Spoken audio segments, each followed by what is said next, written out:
ਕਾਲੀ ਇਹਨਾਂ ਕਬੀ ਬਸ ਕੰਮ 7 ਵਜੇ ਆਓ ਦੋਵੇਂ ਇੱਕ ਇੱਕ ਕਿਤਾਬ ਸਲਾਮੀਆਂ ਦੀ ਲੈ ਕੇ ਠੀਕ ਹੈ ਆ ਮੋਟੋ ਦੋਵੇਂ ਤੇ ਇੱਕ ਕਿਤਾਬ ਲੈ ਕੇ ਬੋਤਲ और यार बोतल नहीं होगी तो कल आएंगे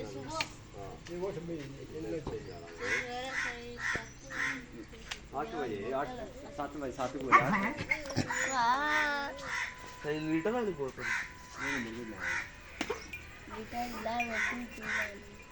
तेरा सब कर तो सब देना तो मैं सुबह सुन आप जाता स्कूल का पहले कटो स्कूल का चाहिए सर पहले एक किताब से इस्लाम में लेनी याद कर ली याद कर लाया क्योंकि कल नहीं आए तो छुट्टी वाली छुट्टी लेकिन तंदुरुस्ती करना वो कल नहीं पढ़ा जल्दी करो सब कल जो मिला स्कूल का पहले करो तस्वीर ला दे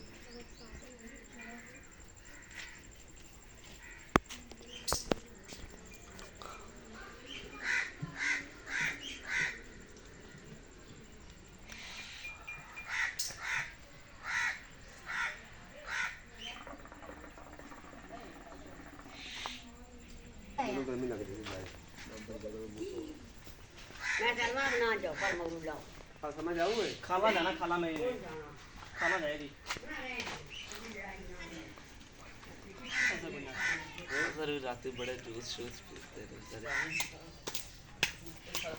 तो मैंने चाह पानी खा